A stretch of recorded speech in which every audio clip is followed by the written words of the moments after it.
Good morning.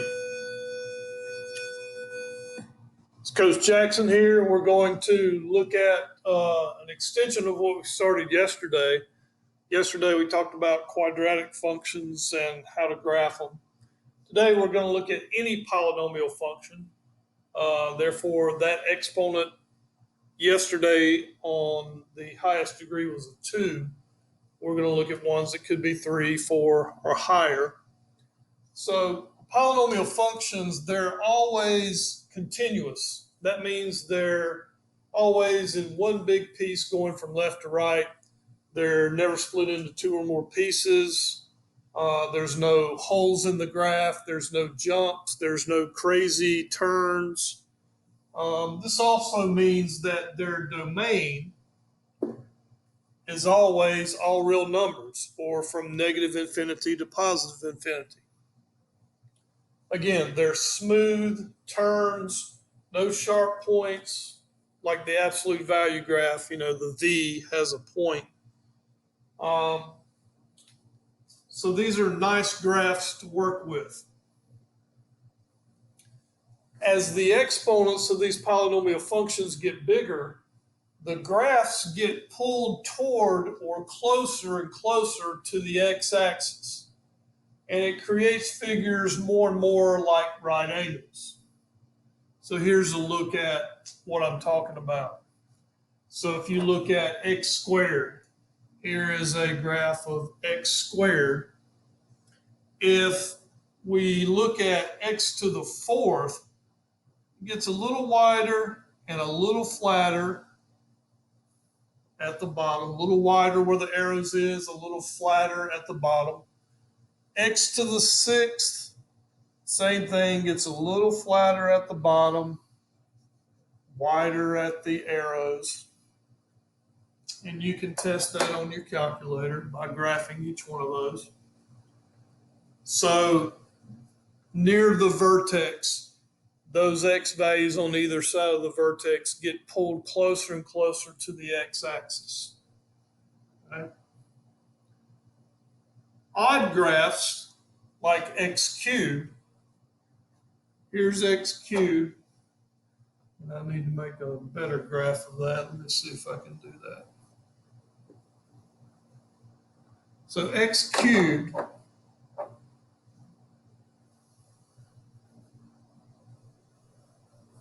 should look something like this. If it's x to the fifth,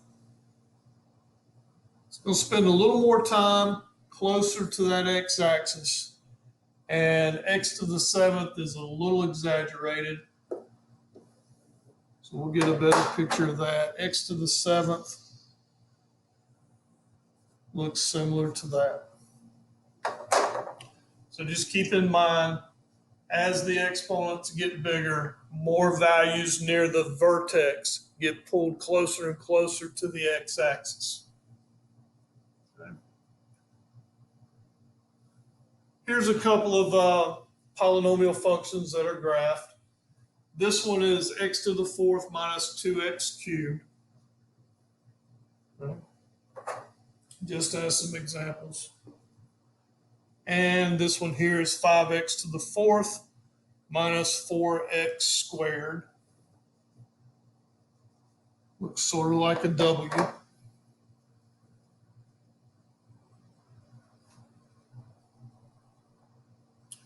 So let's talk about right and left end behavior. End behavior is what happens at the ends of the graph. What happens at the arrows, okay? So we look at the largest exponent and the sign of its coefficient, okay? Here's the rules. If you have an even exponent, the ends point in the same direction. They're either both up or they're both down. So like x squared, x to the fourth, x to the sixth, they're both going in the same direction. They're either both going up or they're both going down. Well, to determine which goes up, which goes down, positive coefficients, if it's a 2x squared, they're both going to be up. If it's a 21x squared, Whatever number in front of that x squared, as long as it's positive, they both go up. If it's a negative number, they both go down. Right? If it's odd exponents, like an x cubed or an x to the fifth, the ends point in opposite directions. So like x cubed, x to the fifth, x to the seventh, if that number is positive in front, the right is up, the left is down. Negative, the right is down and the left is up. So they switch.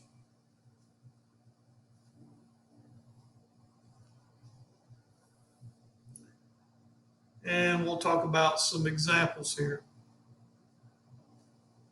We only need to look at the term with the highest exponent. So we're only looking at this term right here. The exponent is even. The number in front is negative. Our rule said if the exponent is even and the number of the coefficient in front is negative, they go in the same direction, and that direction is down. If you can't remember the rule, graph it on your calculator. It'll show you. This one, we have an odd exponent, and the number in front, the coefficient, is positive. So this one, the right side is going to be up and the left side is going to be down.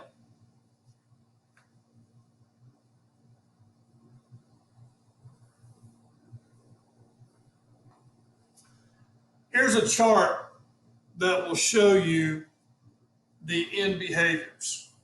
Okay? We've got odd and even up top. We've got positive or negative coefficient on the left side. So if it's even with a positive coefficient, we're looking at this block. Okay? Even, positive. If it's an odd degree and negative exponent, or excuse me, negative coefficient, we're looking at this one. Okay, so that's how you use the chart. It's there to help you through the example problems and your assignments. Okay. Zeros of polynomial functions. If a is a zero of the function, then you've got a couple of rules here, 3 of them. That number, if it's a zero of the function, and a zero means it crosses the x-axis. The number where the function crosses the x-axis is the zero. So x equals that number is a solution to the equation. X minus that number is a factor of that function. And the point A0 is an x-intercept of that graph. So 3 things happen.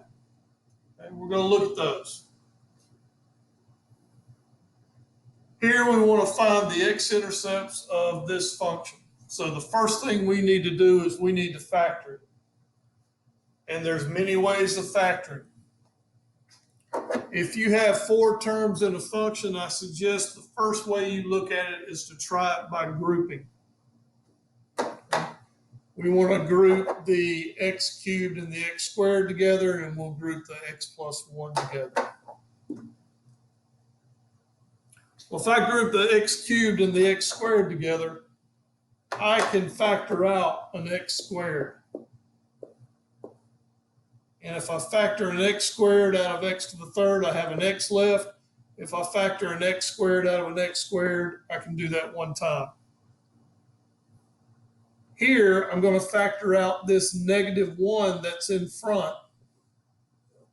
Okay? When I do that, I get x minus 1. That's your goal when factored by grouping. You want to have what's in parentheses the same. So to factor by grouping, I'll have a x squared minus 1 is one of my factors, and what's in the parentheses will be my other. So x squared minus 1, and then I have x minus 1.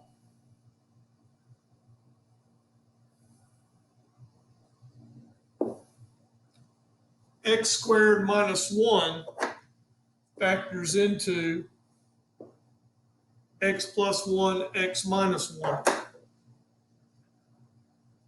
So this function completely factored is x plus 1 times x minus 1 times x minus 1. And if we set each one of those equal to 0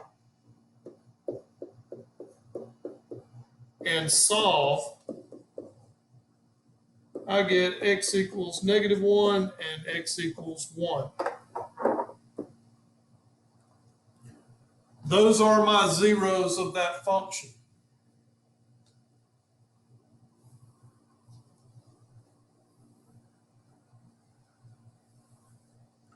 So looking at those three rules that we had, the first one said x is going to equal some number. I believe that's what it said for the rule. Yep, x equals a. So this is my x equals 1, my x equals -1. Second rule said x minus that number is a factor. So if I take x minus 1 and x minus a -1, which is a plus, those are my factors.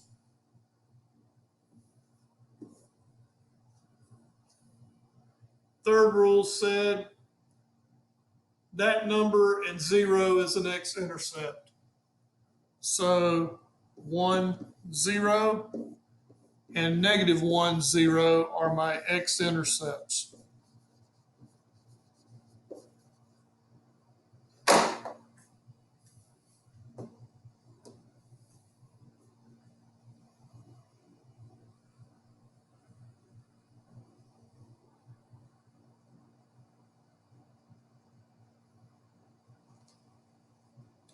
Please don't forget, you can pause this video at any time. If I'm going too fast on the notes, please pause it so you can catch up. Here we want to find the polynomial with the following zeros. So they've given us the zeros. And what we know about the zeros is that, hey, I can say x minus those numbers are factors. Okay? So x minus a -2 would be a factor. X minus a -1 would be a factor. X minus 1 is a factor. And x minus 2 is a factor. Double negative here, that gives us x plus 2. Double negative here gives us x plus 1. We have x minus 1 and x minus 2. Now I need to multiply those together so I can come up with the function.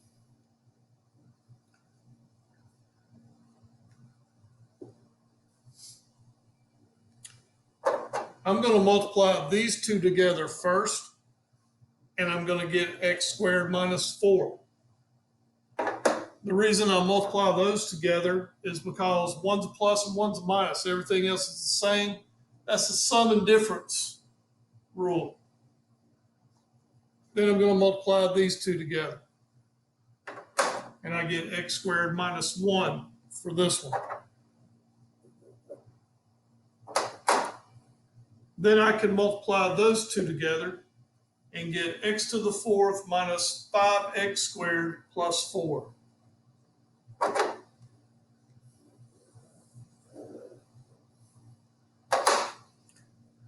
Then you might ask yourself, well, how do I know that I'm right?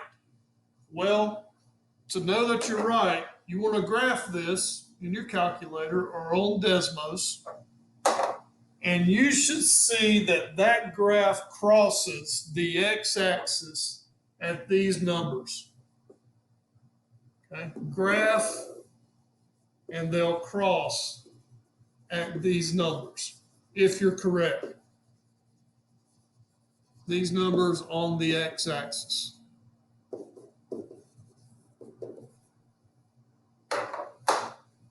Okay.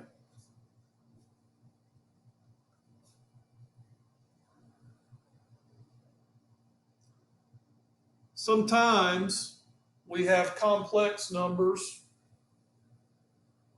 that is a real number plus a radical or a fraction. Here we have 3, 2 plus the square root of 11, and 2 minus the square root of 11.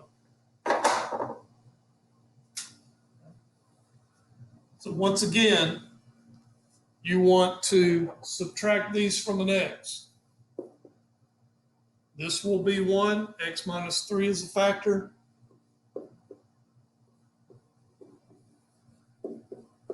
X minus parentheses 2 plus square root of 11 is a factor. And also x minus 2 minus square root of 11 is a factor.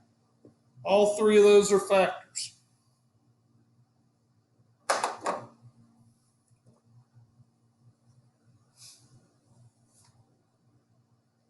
And I need to multiply them together.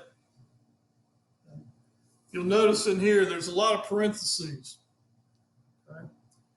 There's one group of parentheses just to keep that number in itself, and then there's another group of parentheses to say that, hey, this is a factor.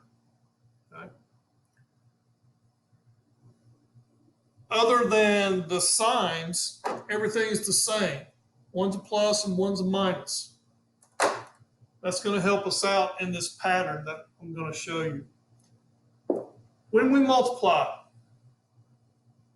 get rid of these inside parentheses. Okay? Get rid of the inside set of parentheses. And how many x minus 2's do you see? Well, there's 2 of them. That's going to allow me to say, hey, I know there's 2x minus 2's. So that exponent there is a 2. And if I multiply negative root 11 times positive root 11, I get a negative root 11 squared. It's going to happen the same way every time. Okay? Once again, I've got 2x minus 2's. 2x minus 2's. I've got 2 square roots of 11's. Okay, got 2 square roots of 11's, and a negative times a positive is a negative.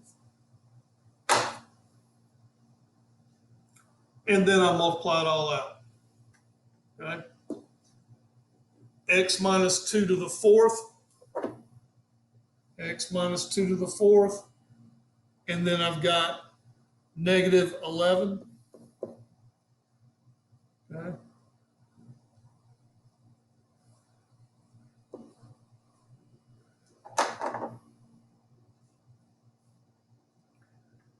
Simplify that. 4 and a negative 11 equals a negative 7. And then I multiply everything by x minus 3.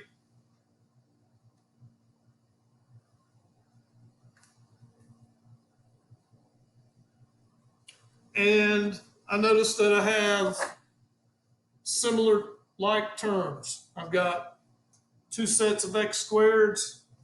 I've got 2 sets of x's. So I want to combine those like terms and get a final answer.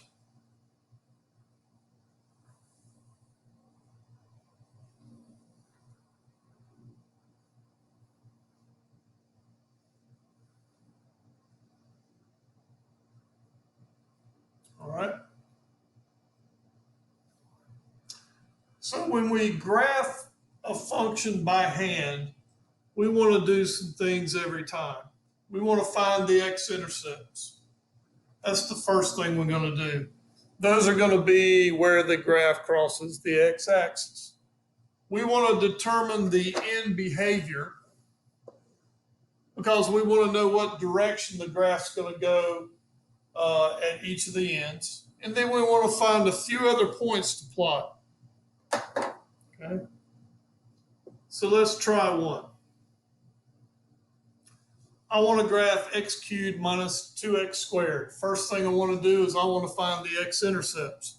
Well, that's where y equals 0. So I set my function equal to 0, and I try and factor it. I can factor out an x squared out of each one of these. And if I do that, I know that one of them is going to be x squared equals 0, and one of them is going to be x minus 2 equals 0. And I can solve for the x. If I take the square root of x squared and the square root of 0, I get 0. If I add 2 to both sides, I get 2. So these are my two x-intercepts, and I want to plot those on my graph. 0, 0, and 2, 0.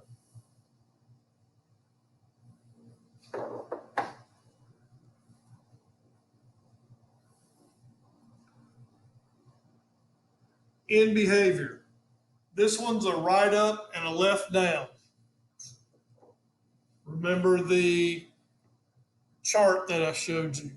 Right is going to be up, left is going to be down. So I put those little arrows there to show myself what the graph is going to be doing at the ends. Then I want to choose some more points. I'm going to choose, let's let x be 1, -1, and 2. And I can plug those into the function and I can get my y values. So I get some other points. I get 1, -1. Let's plot that one. 1, -1. I get -1, -3. And also I get -2 and -16.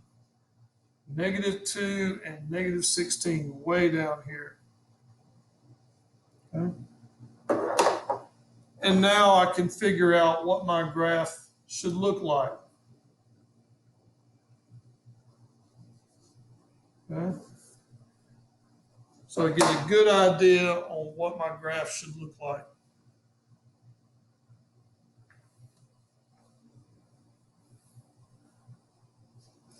Quick story about how this information can help you.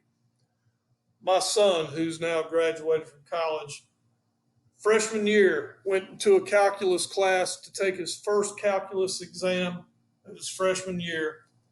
Walked in, pulled out his TI-84, sat down, and the professor said, "Sorry, you cannot use your calculator." And my son said, "I started to panic, but once I got into the test and I realized that I remembered this stuff in behavior, x-intercepts and all that," he said if he would not have remembered that, he would have failed the exam. Okay. So this can come in handy to give you an idea on how to graph functions by hand. All right. That's it for today's lessons. Again, if you have any questions, please join me on the Zoom or email me your questions and we can communicate. Thanks. Have a good day.